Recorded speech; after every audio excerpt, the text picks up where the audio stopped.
जमलेल्या माझ्या तमाम महाराष्ट्रप्रेमी बांधवांनो, भगिनींनो आणि मातांनो, मी आजपासून माझ्या भाषणाची सुरुवात वेगळी करायला सुरुवात केलेली आहे. पटते की नाही तुम्हाला? कारण पारंपरिक जी आपली पद्धत आहे, जी मी दसऱ्याला केली होती, जमलेल्या माझ्या तमाम हिंदू बांधवांनो, भगिनींनो आणि मातांनो, लोकसभेच्या वेळेला देश वाचवायचा होता, आता आपल्याला महाराष्ट्र वाचवायचा आहे. अनेक जण धुमाकूळ घालतायत, पण आपला महाराष्ट्र हा काही लेच्या पेचांचा महाराष्ट्र नाहीये. आणि आपला महाराष्ट्र कोणीही पैसे फेकून विकत घेऊ शकत नाही, अजिबात नाही, किती पैसेवाला असू दे. पण महाराष्ट्राच्या मातीमध्ये जो स्वाभिमान, जिद्द आणि एक लढाऊ बाणा आहे, तो कोणी कितीही पैसेवाला उतरला तरी विकला जाऊ शकत नाही, विकत घेऊ शकत नाही. मी आलो तेव्हा भास्करराव रंगात आले होते, रांगत नाही रंगात होते. आणि भास्करराव म्हटल्यानंतर तलवारबाजी आलीच. अनेक मुद्दे त्यांनी मांडले, तरी मला असं वाटतं भास्करराव मध्येच मी घुसलो म्हणून तुमचं भाषण तुम्हाला आवडतं घ्यावं लागलं. पण तरी देखील तुम्ही जे बोललाय तशा सभा घ्या आणि एकदा काय तो यांचा चुपडा साफ करून टाका. लोकसभेच्या वेळेला मी याच मैदानात आलो होतो आपल्याला भेटायला. एका गोष्टीचं म्हणजे मला अर्ध समाधान आहे आणि अर्ध थोडंसं वाईट पण वाटते, नाही बरंच वाईट वाटते. या भागाने आपल्याला चांगलं म्हणजे तुम्ही सगळ्यांनी चांगले आशीर्वाद दिले, खाली जरा डचपणलो. आता असं होता कामा नये. तिकडे सुद्धा मी जाणारच आहे, सिंधुदुर्गात पण जाणारच आहे, तिन्ही मतदारसंघात जाणार आहे. विशेष म्हणजे आपल्यावरती जे आरोप करतायत घराणेशाहीचे, त्यांना मला आता विचारायचे आहे की इकडे दोन भाऊ खातायत, तिकडे दोन भाऊ आणि एक वडील बसलेत खायला कोकण. म्हणजे कोकणामध्ये दुसरं कोणी जगायचंच नाही. इकडे वरच्या बाजूला आले का हे बसलेत आणि खाली गेलेत का ते बसलेत. मग सर्वसामान्य कोकणी बांधवाने आणि माता भगिनींनी जायचं कुठे, करायचं काय? आमच्यावरती अगदी ठाकरे म्हणून घराणेशाहीचा आरोप तुम्ही केलात, मला मान्य आहेच, कारण मी ती परंपरा घेऊन पुढे चाललेलो आहे आणि ती परंपरा मी घेऊन पुढे चाललोय म्हणून आज माझ्याकडे काही नसताना हे सगळे आशीर्वाद देणारे माझी स्वतःची हक्काची माणसं माझ्यासोबत आहेत. परत एक वळण आलेले असं म्हणा पाहिजे तर, दुपारी मी कोल्हापूरला गेलो होतो, राधानगरीला. प्रचंड उत्साह, प्रचंड गर्दी. अगदी शेवटी लोक एवढी काय म्हणायचं तुम्हाला गच्च झाली की म्हटलं येऊ दे त्यांना, इकडे डी मध्ये येऊ द्या. अगदी स्टेजला खेटून लोक बसली. प्रचंड उत्साह सगळीकडे. एक आता पेटले, मशाल पेटलेली आहे, धगधगायला लागलेली आहे. ज्या क्षणाची आपण वाट बघत होतो की कधी एकदा निवडणूक येते, तो क्षण आता आलेला 20 तारखेला. आणि कोकण वरपासून खालपर्यंत अगदी थेट मुंबईपासून संपूर्ण किनारपट्टा, मला मशाल धगधगलेली पाहिजे. हे खोकेबाजीचं राजकारण आपल्याला आत्ताच जाळून भस्म करावं लागेल. जे वळण मी तुम्हाला सांगत होतो ते वळण केवळ उद्धव ठाकरेच्या अस्तित्वाचा विषय नाहीये, शिवसेनेच्या तर नाहीच आहे, पण आपल्या कोकणाच्या आणि महाराष्ट्राच्या अस्तित्वाचा प्रश्न निर्माण झालेला आहे. कोकण कोणाचं? गुंडांचं की माझ्या कोकणवासियांचं? हे तुम्ही ठरवायचंय. मी बोलून जातोय, पण ठरवणारे तुम्ही आहात. तुम्हाला कोकण आणि तुमचं भवितव्य, तुमचं भविष्य हे शिवशाही मानणाऱ्या शिवसैनिकाच्या, महाविकास आघाडीच्या कार्यकर्त्याच्या हातात द्यायचे की गुंडांच्या हातात द्यायचे, की जो पैशाचा माज दाखवून कोणी असेल तर मी विकत घेऊ शकतो, या एका गुरमीत चालणारी लोक आहेत, त्यांच्या हातामध्ये तुम्ही तुमची मुलं बाळं आणि तुमचं आयुष्य त्यांना तुम्ही देणार आहात का? देणार असाल तर तुमचा प्रश्न आहे. पण जे घेऊ इच्छितात त्यांना कळलं पाहिजे की तुमच्यात आणि त्यांच्यात मी उभा आहे, उद्धव बाळासाहेब ठाकरे उभा आहे.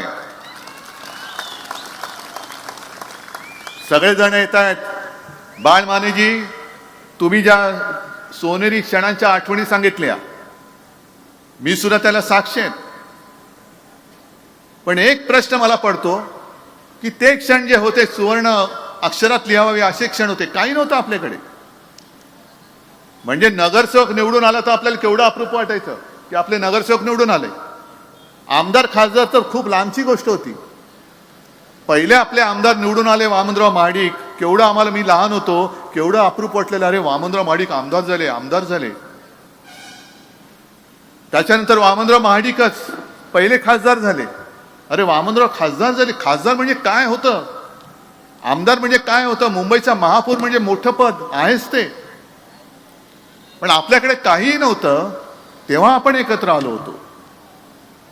एक वेळ होतं आपल्यामध्ये की नाही, आपल्या देशासाठी आपण एकत्र आलं पाहिजे, हिंदुत्वासाठी आलं पाहिजे, राज्यासाठी आलं पाहिजे. लढत म्हणजे हा लढा कधी संपतोय की नाही, अशा परिस्थितीमध्ये शिवसेना आणि भारतीय जनता पक्ष एकत्र राहिली होती. मग अशी भारतीय जनता पक्षाला काय अवदसा सुचली की ते जे काय होतं उद्दिष्ट गाठल्यानंतर तुम्ही संकट काळात तुमच्या सोबत राहिलेल्या शिवसेनेला बाजूला सारून टाकले. झाले, तुमचे आमदार झाले, खासदार झाले, मंत्री झाले, पंतप्रधान झाले. 2014 साली मानेजी, मला आठवत आहे का आपल्याला लढावं लागलं होतं. का हे जे आजचं पाप आहे ना, मी राधानगरीमध्ये जे सांगितलं तेच तुम्हाला सांगतोय. हे पाप माझ्या हातनं घडलेलं, हा गद्दार मी तुम्हाला दिला होता आणि केवळ तुम्ही माझ्यावरती भरोसा ठेवून त्याला निवडून दिला होता. तेव्हा शेवटच्या क्षणी अगदी 2 दिवस राहिले होते अर्ज भरायचे, मला एकनाथ खडसेंचा फोन आला. एक खडसेंनी सुद्धा सांगितले की उद्धवजी आता आपलं जमणं शक्य नाही. म्हटलं काय असं न जमण्यासारखं काय, सगळे गुण तर जुळतायत. गुण जुळले तरी आता 36चा आकडा का करताय तुम्ही. 36 गुण जुळले तरी देखील 36चा आकडा कशाला, आपण होते ना 2 दिवस आहेत, जुळून टाकू सगळं.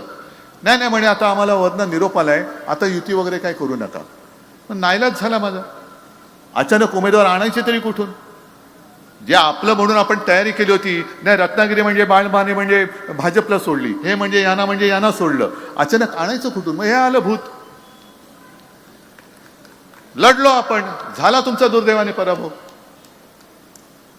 पण त्याच्यानंतर 2019 साली तुम्ही सुद्धा एक दिलदारपणा दाखवला. युती झाल्यानंतर तुम्ही खळखळ नाही केलीत, बंडखोरी वगैरे केली नाही. तुम्ही परत या भूताला अगदी माने म्हटल्यानंतर मानेवरती घेतलं. आता हे भूत मानेवरनं उतरायला पाहिजे, हे उतरून टाकायचं. गेले 2.5 वर्ष, बरं 14 साली जेव्हा आपण घेतलं होतं तेव्हा मला सांगितलं की उद्धवजी मी निवडून येतो, पण मला मंत्री बनवाल ना. तेव्हा सत्ता आणायचीच होती. मी म्हटलं बनवतो मंत्री. 14ला नाही बनवू शकलो, पण आमची ख्याती अशी की आहे की शब्दाला पक्का, एकदा शब्द दिला की दिला, मग परत मागे घ्यायचा नाही. 19 साली सत्ता आली, आमचा शब्द आम्हालाच आठवला आणि बनवला याला मंत्री. त्या मंत्रिमंडळाच्या कालखंडामध्ये आणि आता गेल्या 2.5 वर्ष उद्योग मंत्री म्हणून तुम्ही जे काय काम केले असेल, तर घरचे उद्योग सोडा, बाहेरचे उद्योग किती केले ते सांगा पहिले. बाहेरचे उद्योग अनेक आणि इकडे ठणठणाट.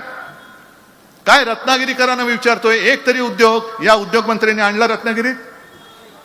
महाराष्ट्राचं तर बातच सोडा, स्वतःच्या मतदारसंघाला जो एक उद्योग आणू शकत नाही, उद्योग देऊ शकत नाही, असे निरुद्योगी मंत्री हे परत बेशरमपणाने मत मागायला येत आहेत आणि आपण मत देणार आहात त्यांना.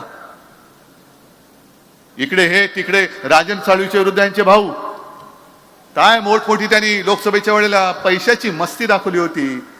जणू काय हे म्हणजे महाराष्ट्रामध्ये असं व्यक्तिमत्व झालंच नाही, असे सगळे होर्डिंग मुंबईत पण लावलेले. पण त्यांना कळत नाही की हा जो लढा आहे हा निष्ठावंताशी तुम्हाला लढायचा आहे. राजन साळवी हा शिवसेना प्रमुखांचा निष्ठावंत सैनिक आहे. हा तुमच्यासारखा लाच घेऊन, खोके घेऊन सुरतेला पळालेला नाही. त्यांच्यावरती अनेक दडपणं आणली, घरी धाडी पडल्या, पत्नीला मुलांना अटक करू म्हणाले तरी सुद्धा हटला नाही अजिबात. आणि म्हणून मी या निष्ठावंताला पुन्हा सांगितलेलं की राजन तुम्हीच तिकडे योग्य आहात, लढा, बघू कोण गद्दार येतोय, आडवा करून टाकू त्यांना. म्हणजे मी लोकसभेच्या वेळेला आलो होतो तेव्हा या सगळ्या गोष्टी तुम्हाला सांगितल्या होत्या की धाड टाकल्यानंतर घरी शिवाजी महाराजांच्या पुतळ्याची पुतळ्यांची किंमत करता तुम्ही महाराजांच्या. नालायक लोकांनो, महाराज जर झाले नसते तर तुम्ही जिवंत राहिला असतात. इकडे महाराजांच्या पुतळा जो राजन साळवींच्या घरी आहे सगळ्यांच्या घरी आहे, माझ्या घरी आहे, यांच्या घरी सुद्धा आहे. आणि महाराज फक्त पुतळ्यामध्ये नाही, महाराजांच्या हृदयामध्ये आहे. कराल किंमत तुमची, त्यांची किंमत कराल.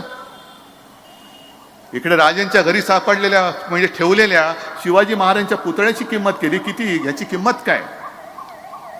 मग मी तेच म्हणतोय, जी किंमत तुम्ही त्या पुतळ्याची करताय त्या तिकडे सिंधुदुर्गात मोदींच्या अशुभ हाताने जो पुतळा उभा केला होता, जो कोसळला, त्याची किंमत केली तर तुमची लायकी कळेल त्याच्यात किती पैसे खाल्लेत. पण फसवलं आपल्याला. पंतप्रधान आले, पंतप्रधानांच्या हस्ते शिवाजी महाराजांच्या पुतळ्याचं अनावरण, आणि 8 महिन्यामध्ये पुतळा पडतो. महाराजांचा पुतळा पडू शकतो आणि महाराष्ट्र ते सहन करू शकतो. त्याच्यानंतर मोदीजींच्या ते लक्षात आलं की अरे ये तो कुछ तो गले पे अटक रहा है. मग त्यांनी महाराष्ट्रात येऊन माफी मागितली, आणि ती माफी सुद्धा कशी, गुरमीमध्ये धमकी जशी द्यावी तशी माफी मागितली. काय महाराष्ट्र म्हणजे काय तुम्हाला वाटतो काय हो, पाय पुसणं आहे काय महाराष्ट्र तुमचं, की कधी यायचं आणि काही पुसून जायचं. महाराष्ट्र तुमचं पाय पुसणं नाहीये, महाराष्ट्र तुम्हाला पुसून टाकल्याशिवाय राहणार नाही. हा छत्रपती शिवरायाचा महाराष्ट्र, पुसून टाकू आम्ही तुमचं नामनिशाण. मग ते कोश्यारी होते, त्यांनी महाराजांचा अपमान केला होता. आपण मोर्चा काढला होता मुंबईत, हटाव कोश्यारी हटाव, महाराजांचा अपमान करणारा राज्यपाल नाही पाहिजे. नाही हटवला, कारण महाराजांचा अपमान झालाय. मोदींवरती जरा बोलून बघा, नाही तुमच्या घरामध्ये पोलीस आले ना तर मी काही हारायला तयार आहे. मोदींचा अपमान नाही करायचा, महाराजांचं झालं तरी चालेल. आणि म्हणून मी ठरवलेलं आहे, प्रत्येक सभेत मी सांगणार आहे, जे दसऱ्याला बोललो, की तुमच्या आशीर्वादाने आपल्या महाविकास आघाडीचं सरकार आल्यानंतर महाराष्ट्राच्या प्रत्येक जिल्ह्यात मी छत्रपती शिवाजी महाराजांचं मंदिर बांधल्याशिवाय राहणार नाही. देव आहेत ते, आमचे दैवत आहे. आणि केवळ महाराष्ट्राच्या प्रत्येक जिल्ह्यातच नाही तर सुरतेमध्ये सुद्धा मी छत्रपती शिवाजी महाराजांचं मंदिर बांधल्याशिवाय राहणार नाही. आणि मी सुरतेमध्ये एवढ्यासाठी बोलतोय, आकसाने नाही म्हणत. हे गद्दार जिथे पहिले पळाले, जी इंग्रजांची वखार छत्रपती शिवाजी महाराजांनी स्वराज्यासाठी लुटली होती, धडा शिकवण्यासाठी त्यांना, तिथे हे पळाले. अरे स्वतः जे सुरतेमध्ये पळाले ते सुरत महाराष्ट्र लुटते, ती लुटते थांबू शकते. आणि म्हणून मी सुरतेमध्ये महाराजांचं मंदिर एवढ्यासाठी उभारणार की पुन्हा कोणी गद्दार इथून सुरतेला जाता कामा नये. कारण इथे सुद्धा महाराज आहेत आणि तिकडे सुद्धा महाराज आहेत, दोन्हीकडे महाराज आहेत. जिथे जाल तिकडे महाराज आहेत. तकमक टोकावरनं तुमचा कडेलोट करण्याची आज्ञा दिल्याशिवाय ते राहणार नाहीत. पण तुम्ही आज सुद्धा मरे कुठेतरी त्यांची सभा झाली, तेच बोलताय, ते घरी बसून राहिले. अरे मी घरी बसून सगळ्यांची घरं सांभाळली आणि म्हणून महाराष्ट्रातली जनता मला कुटुंब प्रमुख मानते. पण घरं फोडणारी अवलाद तुमची. माझी आपली शिवसेना फोडली, सगळ्यांची घरं, शरद पवारांचं घर फोडलं. घर फोडे तुम्ही, घरं फोडताय आणि राज्य करताय आणि आम्हाला तुम्ही सांगताय यांनी काय केलं नाही. जर मी काय केलं नसतं तर ही जनता आजपर्यंत माझ्यावरती प्रेम करत आले, तिचं प्रेम कधीच आटलं असतं. आणि म्हणून मी तुम्हाला विचारतोय की मी असं काय कोणता गुन्हा केला होता 2.5 वर्षामध्ये मी मुख्यमंत्री असताना. एक तर जागतिक महामारी आल्यानंतर तुमच्या सगळ्यांच्या साथीने आणि सोबतीने महाराष्ट्र करोनाचा बंदोबस्त करण्यात संपूर्ण देशात नंबर 1चं राज्य होतं. संपूर्ण देशामध्ये ऑक्सिजनचा तुटवडा पडून दिला नाही, ना कधी रुग्णशय्यांचा पडू दिला. कसला पडू दिला नाही, कारण तुम्ही जे मी सांगत गेलो आणि तुम्ही ऐकत गेलात, म्हणून आपण ते वाचू शकलो. मग यांनी काय केलं होतं, तुम्ही कुठे होतात, हे कुठे होते. संपूर्ण देशभरामध्ये हाहाकार माजला होता. कुठे सार्वजनिक चिता पेटल्या होत्या, कुठे गंगेमध्ये प्रेत वाहत होती. पण अशी एकही मृतदेहाची विटंबना आपल्या महाराष्ट्रामध्ये आपण होऊ दिली नाही. एकतर मृत्यू कमीत कमी कसे होतील ह्याची दखल आणि ह्याचा पूर्णपणाने खबरदारी आपल्या सरकारने तेव्हा घेतली होती. मग आपल्या सरकारने शिवभोजन थाळी दिली होती 10 रुपयामध्ये. आजही आहे की नाही चालू मला माहिती नाही. आपलं सरकार आल्यानंतर त्याचा विस्तार मी पुन्हा वाढवणार आहे. 10 रुपयात माझ्या गोरगरिबांना पोटभर अन्न हे मिळालंच पाहिजे. आणि परत मी आल्याशिवाय म्हणजे आपलं सरकार आल्यानंतर हे आपण केल्याशिवाय राहणार नाही, हे वचन मी आज तुम्हाला देतोय. त्याच्यानंतर काही जण सांगतात अहो बघा जरा. म्हटलं काय बघायचं? नाही, महिलांना जरा ते फसवतायत, महिलांसाठी योजना देत आहेत. मग इकडे माता भगिनी बसल्यात, त्यांना विचारतो ते जे काय तुम्हाला देत आहेत 1500 रुपये घर चालते का तुमचं? अनेक जण म्हणतात की आम्हाला 1500 मिळतात जरूर, पण महागाई एवढी प्रचंड वाढले की 1500 रुपये आमच्या पर्यंत येईपर्यंतच ते संपून जात आहेत. मधल्या काळामध्ये मी संभाजीनगरला गेलो होतो आणि तिकडे शेतीच्या बांधावरती उतरल्यानंतर ज्या काम करणारे शेतमजूर महिला आहेत त्यांना मी विचारलं काय ताई 1500 रुपये मिळाले? होय मिळाले म्हणे. मग काय बरं चाललंय? त्याला कसलं बरं म्हणे, पोराचं ऍडमिशन थोडी होतं होय. पोराची ऍडमिशन म्हणजे तिला 1500 रुपये ठीक आहेत, पण मुलाचं मी शिकू कशाला? मी कष्ट का करते? आई वडील जे कष्ट करतात ते मुलं मोठी होण्यासाठी करतात. मुलगा माझा शिकला पाहिजे. ते घोषणा ठीक आहे, मुलगी शिकली, प्रगती झाली, 1500 देऊन घरी बसवली, ही त्याच्या शिक्षणाची किंमत. मग स्वतःच्या पायावर उभं कधी राहणार? कोण करणार उभं? आणि म्हणून मी ठरवलेलं आहे आपलं सरकार आल्यानंतर जसं मुलींना उच्च तंत्रज्ञानापर्यंत शिक्षण हे मोफत दिलं जातं तसं महाराष्ट्रामध्ये जन्मलेल्या प्रत्येक मुलाला सुद्धा आपलं सरकार मोफत शिक्षण दिल्याशिवाय राहणार नाही. मोफत शिक्षण, तुमच्या पायावर तुम्ही उभे राहा. स्वतःची मुलं कष्टाने कमवून तो जो घास तो 1 रुपया जरी असला ना तर त्याची किंमत तुमच्या 1500 नाही 15,000 कोटीपेक्षा जास्त त्या आईला असते. हे तुम्हाला कळणार नाही कारण तुम्ही सगळे घाऊक व्यापारी सगळे झाले, सगळे विकत घ्यायला निघालात तुम्ही. आणि म्हणून मी दुसरी जी योजना सांगतोय, जसं मनोज जोशी, रवींद्र मानेजी तुम्ही मंत्री होतात त्या सरकारच्या काळात आपण जीवनावश्यक 5 जीवनावश्यक वस्तूंचे भाव हे स्थिर ठेवले होते. मग त्याच्यामध्ये डाळ आली, तेल आलं, साखर आली, तांदूळ आला, गहू आला. शेतकऱ्याचं 1 रुपयानी सुद्धा नुकसान होऊ न देता आपलं सरकार आल्यानंतर या 5 जीवनावश्यक वस्तूंचे भाव 5 वर्षासाठी आम्ही स्थिर ठेवून दाखवल्याशिवाय राहणार नाही. हे असं काहीतरी द्या. फुकटचं काही नकोय, हक्काचं मागतोय आपण, हक्काचं मागतोय. हक्क पाहिजे. महिलांची सुरक्षा वाऱ्यावरती आहे. आणि दुपारच्या सभेत मी बोललो, बदलापूरमध्ये जी एक दुर्घटना घडली, म्हणजे अत्याचार झाला एका शाळकरी मुलीवर. जा हे 3 भाऊ जे आहेत ना, एक देवा भाऊ, दुसरा दाढी भाऊ आणि तिसरा जॅकेट भाऊ, तर तिन्ही भावांना मी सांगतोय तुमच्यामध्ये जर का धमक असेल तर तिघांनी एकत्र मिळून त्या मुलीच्या आईला जाऊन 1500 रुपये देण्याची हिंमत दाखवावी. जा, जोडे खायचे असतील तर जा तिकडे. त्या माऊलीला पोलीस स्टेशनमध्ये ताटकळत ठेवली तुम्ही. तिची तक्रारीची दखल कधी घ्यायची? 10 तास बसले, 15 तास बसू दे ना, काय मेली तर मेली. पण तिच्या मुलीवर झालेल्या अत्याचाराची दखल घ्यायला पोलीस तयार नाहीत. आणि त्या मुलीचं जीवन उद्ध्वस्त करणाऱ्या नराधमाला तुम्ही गोळी घातली. ती गोळी मी दसऱ्याला बोललो ना, तर शिंदेला गोळी घालायला पाहिजे होती, तो भाग वेगळा.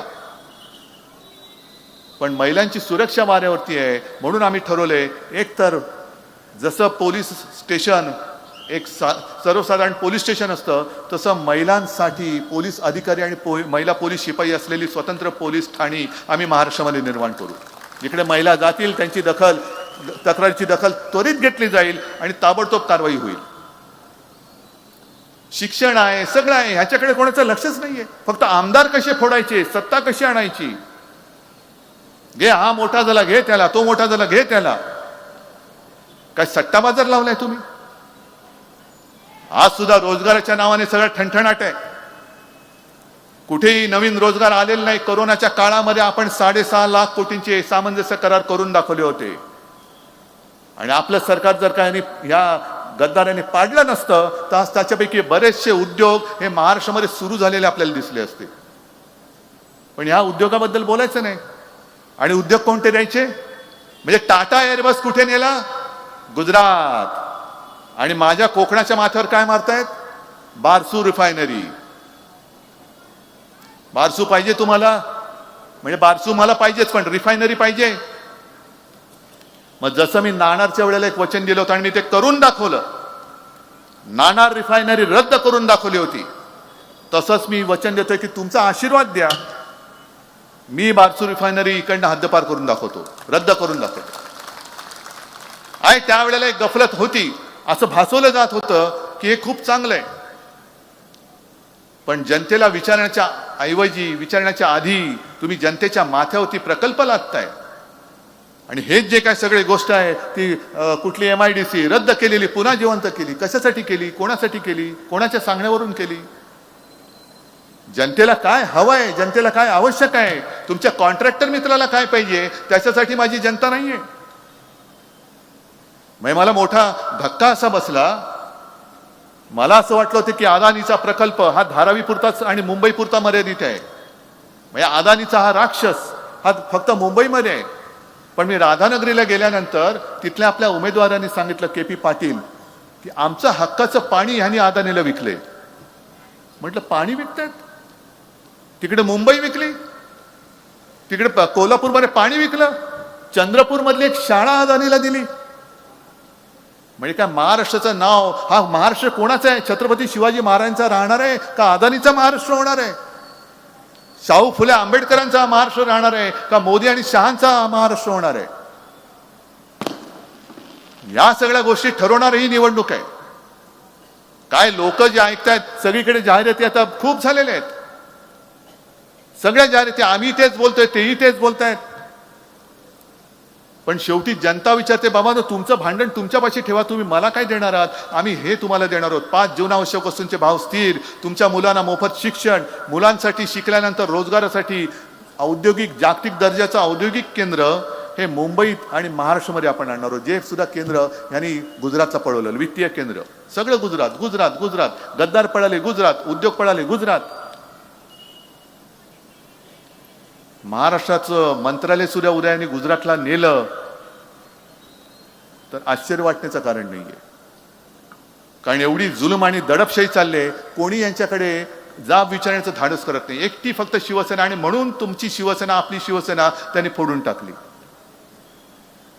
कारण मी तिकडे मध्ये होतो मुख्यमंत्री म्हणून, दिल्लीची हिंमत नव्हती महाराष्ट्राकडे वाकड्या नजरेने बघण्याची. काय हिंमत होती? एक सुद्धा उद्योग मी नेऊ दिला नव्हता. आणि पुन्हा आपलं सरकार आल्यानंतर हे सगळे पळवलेले उद्योग, ठीक आहे तिकडे सुखात असतील तर असू दे, पण नवे उद्योग मी महाराष्ट्रात आणल्याशिवाय राहणार नाही. जे करोना काळात मी करून दाखवलं होतं, मी करून दाखवलंय, म्हणून मी आत्मविश्वासाने बोलतोय. पण या सगळ्या गोष्टी तुम्हाला हवेत की नको आहेत? आज सुद्धा या सगळी यादी आहे मोठी, वाचायची तरी किती? टाटा एअरबस गेला गुजरात, वेदांता फॉक्सकॉन गुजरात, बल ड्रग पार्क गुजरात, सगळं गुजरात, मोठं वित्तीय केंद्र गुजरात, गद्दार पळाले गुजरात. अरे काय महाराष्ट्रामध्ये काय शिल्लक ठेवणार आहेत की नाही? का महाराष्ट्रामध्ये नुसता बेकारीचा तांडा फिरवणार आहात तुम्ही? महाराष्ट्राच्या हातामध्ये काय भिकेचा कटोरा तुम्ही देणार आहात? रोज उठून तुमच्या पायाशी यायचं आणि भीक द्या म्हणून सांगायचं, दे दान सुटे गिरान म्हणून तुमच्या मोदीशांच्या दारात उभं राहायचं. हा भाजप मला मान्य नाही आणि हे यांचं हिंदुत्व मला मान्य नाहीये. मानेजी, आज तुम्ही आपल्या सोबत आलात या व्यासपीठावर, मी आता तुम्हाला सगळ्यांना कळेल, आणि इथे सुद्धा भाजपचे आणि अगदी संघाचे लोक असतील त्यांना मी नम्रतेने सांगू इच्छितो की बाळमानेंच्या वेदना त्यांना विचारा की ज्यांनी भाजप रुजवला ती लोक आता नको आहेत. भाजपचे अध्यक्ष नड्डा सांगतायत आता आम्हाला संघाची गरज नाहीये. मग कोणासाठी काम करताय? 100 वर्ष तुम्ही तुमच्या पिढ्याने पिढ्या संपूर्णपणे वाया घालवल्यात. कोणाला डोक्यावरती घेऊन बसलात तुम्ही? हा भाजप संघवाल्याने तरी मान्य आहे का? आणि भाजपच्या जुन्या कार्यकर्त्यांना तरी हा भाजप मान्य आहे का? हे नेतृत्व भाजपचं मान्य आहे का? आज कोकणामध्ये बघाल तर हे सगळी भगव्याचे पायी महाविकास आघाडीचे सगळे उमेदवार आहेत. एखाद दुसरा कुठेतरी सोडला तरी आपल्याच परिवारातली लोक आपल्यासमोर मी उमेदवार म्हणून दिलेले आहेत. पण भारतीय जनता पक्षाचं जे आज झालेलं आहे, मी दसरा मेळाव्यात जे बोललो की आपल्या इकडे कापूस वगैरे नाही, पण विदर्भात गेल्यानंतर कापसाला एक तो कापसावरती एक रोग येतो, कुठला मी विसरलो, डिंक्या रोग म्हणतात वाटतं त्याला. तो खोडाला लागतो आणि खोड पोखराला लागतोय. तसा हा दाढीवाला खोडकिडा हा भाजपला लागलेला आहे. भाजपच पोखरून टाकतोय तोय. सगळे सगळे उपरे सगळे भाजपामध्ये जात आहेत. कसा राहिलाय कुठे भाजप? तो अटलजींचा भाजप गेला कुठे? अडवाणीजींचा भाजप गेला कुठे? अगदी जुनी जुनी जी लोक होती त्यांनी निर्माण खस्ता खाऊन खाऊन वेळ प्रसंगी रक्त सांडून मेहनत करून जे एक स्वप्न जोपासलं होतं त्या स्वप्नाला आता हा खोडकिडा लागलेला आहे. हा खोडकिडा लागलेला भाजप, ह्या भाजप म्हणून मानायला तुम्ही तयार आहात का? हे मी ओरिजिनल भाजपच्या कार्यकर्त्यांना विचारतोय.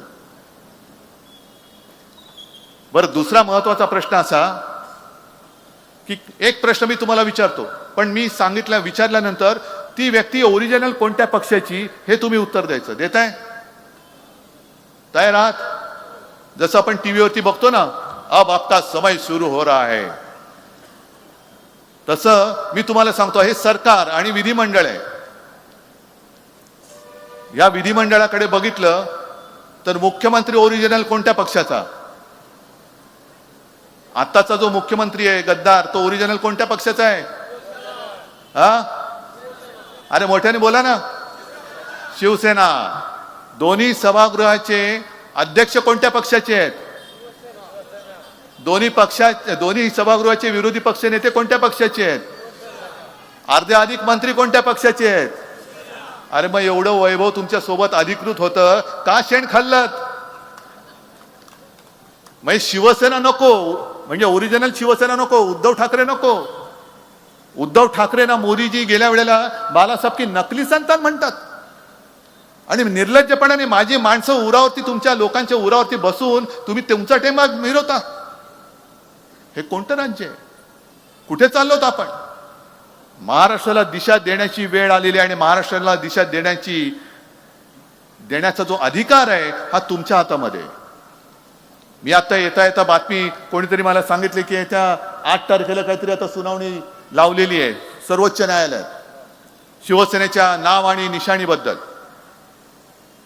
मधल्या काळात आपण बातमी वाचली की न्यायदेवतेच्या डोळ्यावरची पट्टी काढले. आता तरी मला अपेक्षा न्यायदेवतेला दिसतंय की नाही का सुनावणी नुसती सुनावणी आहे का नुसती बतावणी आहे हे त्या 8 तारखेला कळेल.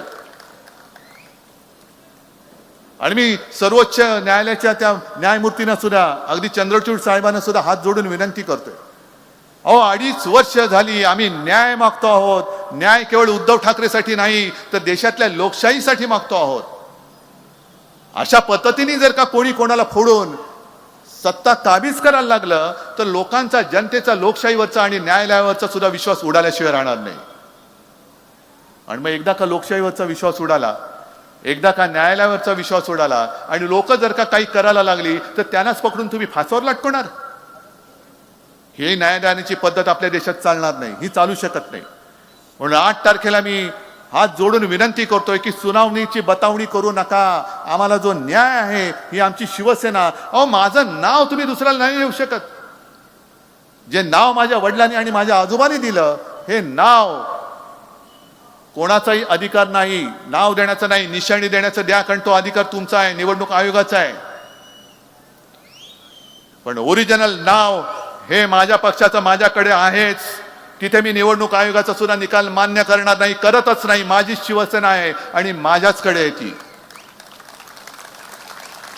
वाटेल ते उरफाटे निकाल तुमचे आम्ही ऐकणार नाही. एखाद्याचं नाव जर त्याच्या आईवडिलांनी ठरवलंय आणि दुसरं कोणीतरी सांगितलं की नाही ह्याचं नाव नाही, हे नाव आजपासून माझं आहे, नाही देऊ शकत तुम्ही. तसं माझ्या पक्षाचं नाव शिवसेना आहे आणि मी शिवसेनाच वापरणार.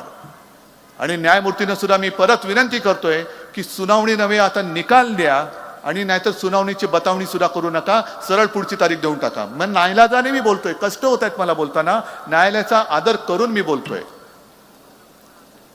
आणि म्हणूनच आता न्याय मी तुमच्याकडे मागतोय. ही लढाई ही अनेक पैलूंनी होणार आहे.